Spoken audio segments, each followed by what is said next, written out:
नमस्कार मित्रों, मैं अनामिका पांडे स्वागत करती हूँ आपके अपने चैनल सरल सुगम संस्कृत में।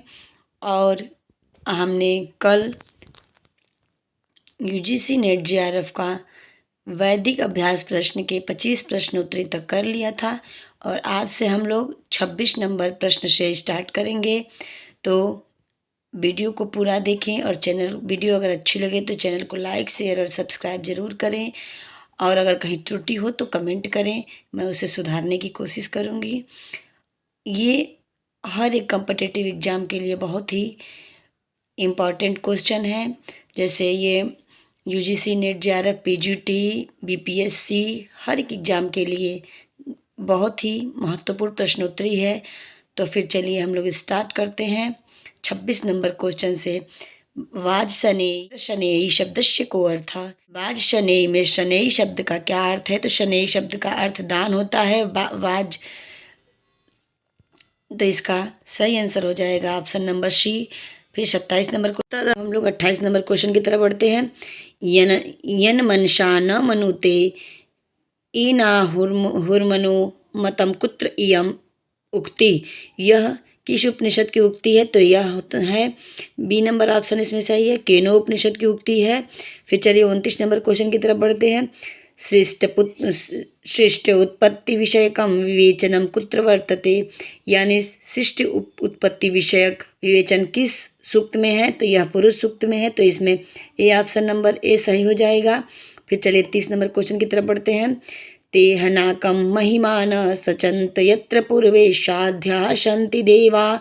यह अस्य मंत्रस्य ऋषि कः अस्ति। इस मंत्र के ऋषि कौन है? तो इस मंत्र के ऋषि हैं अजिगर्तः। तो इस बी नंबर ऑप्शन सही हो जाएगा। चलिए 31 नंबर क्वेश्चन की तरफ बढ़ते हैं। वाक् सूक्तस्य ऋग्वेदे यानी 10वें मंडल का 125वां सूक्त का देवता कौन है? तो इसके देवता वाक हैं, वाक सूक्त के देवता वाक हैं। तो इसका ऑप्शन नंबर ए सही हो जाएगा। चलिए 32 नंबर क्वेश्चन की तरफ बढ़ते हैं। यज्ञस्य देवम ऋत्विजम इति मंत्रांश कस्मिन् सूक्ते प्राप्यते। यह जो मंत्र है यह किस सूक्त का है? तो यह अग्नि सूक्त का है, जिसके ऋषि मधुछंदा हैं। चलिए फिर इसका सी ऑप्शन सही हो जाएगा। फिर 33 नंबर क्वेश्चन की तरफ बढ़ते हैं। अहम अश्मि सहमान उत्तरो नाम भूम्याम मंत्रांशो अयम कुत्र वर्तते। यह मंत्रांश कहाँ का है? तो यह वाक् सूक्त का है। तो इसका ऑप्शन नंबर बी सही हो जाएगा, वाक् सूक्ते।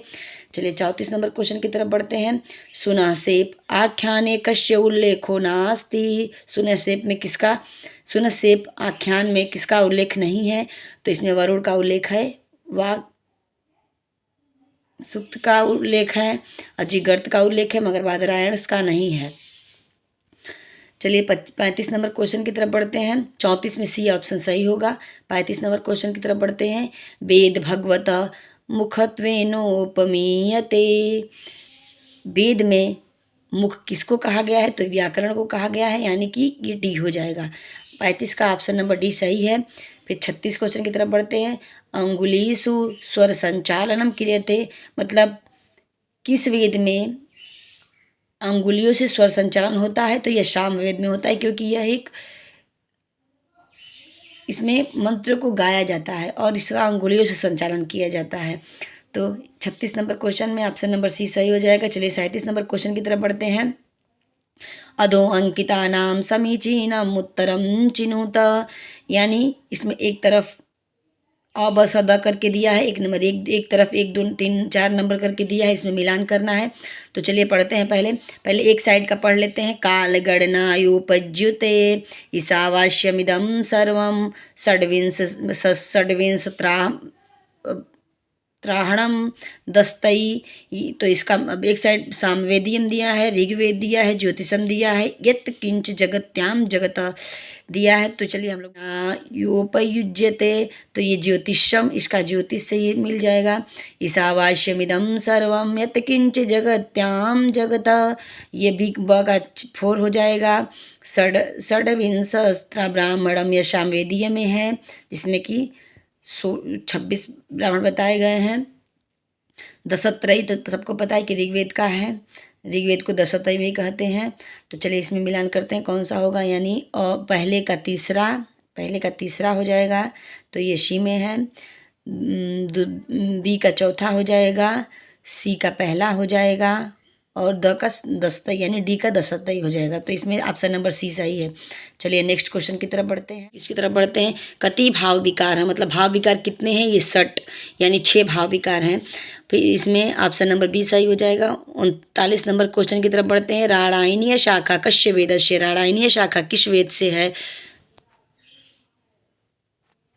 राणायनीय शाखा जो है वह सामवेद से है, यानी इसका सी ऑप्शन सही हो जाएगा। रत्नधात मतीति कश्य विशेषणम, यह किसका विशेषण है? तो यह अग्नि का विशेषण है, यानी ये 40 नंबर क्वेश्चन का आंसर बी हो जाएगा, अग्नि। फिर 41 नंबर क्वेश्चन की तरफ बढ़ते हैं। अपाम नेता कह, अपाम नेता किसे कहा गया है? तो इसमें वरुण को कहा गया है, तो इसमें ऑप्शन नंबर सी सही हो जाएगा। पैपलाद संहिता केन वेदेन संबद्धा, यानी पैपलाद संहिता किस वेद से संबंधित है? यह अथर्ववेद से संबंधित है, तो इसका भी ऑप्शन नंबर बी अथर्ववेदेन सही हो जाएगा। 43 नंबर क्वेश्चन की तरफ। ग्रंथवाचक ब्राह्मण लक्षणम कतिधा प्रतिपाद्यते, तो इसका ऑप्शन बी सही हो जाएगा, दसधा। फिर 44 नंबर क्वेश्चन की तरफ बढ़ते हैं। वेदारंभो विधीयते, इसका ऑप्शन नंबर ए सही हो जाएगा, संहितातः। 45 नंबर क्वेश्चन की तरफ बढ़ते हैं। नारदीय शिक्षा केन वेदेन संबद्धा, यानी नारदीय शिक्षा किस वेद से संबंधित है? तो यह जो है 45 नंबर क्वेश्चन का आंसर डी सी सही हो जाएगा, सामवेदेन। 46 नंबर क्वेश्चन बढ़ते हैं। येषु प्राचीन व्याख्याकारो वर्तते, तो इसका ऑप्शन नंबर डी सही हो जाएगा, सायण। फिर 47 नंबर क्वेश्चन की तरफ बढ़ते हैं। निरुक्तानुसारम चतुर्थो भाव विकार कः अस्ति, तो इसका ऑप्शन नंबर सी अपक्षीयते सही हो जाएगा। फिर क्वेश्चन नंबर 48 की तरफ बढ़ते हैं। उच्छीतीति निरुक्तया उच्यते, तो इसका ऑप्शन सी सही हो जाएगा, उसस।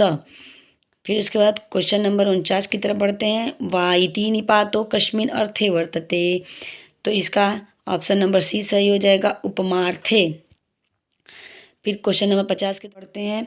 अमृतश्च स्थितश्च यश्च सश्च त्यश्च कुत्रीय मुक्ति, यह किस उपनिषद की उक्ति है? तो यह है इसका option number D, option number D सही हो जाए,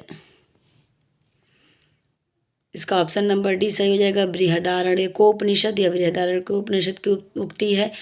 तो फिर मित्रों आज यहीं तक रहने देते हैं, 50 नंबर क्वेश्चन तक।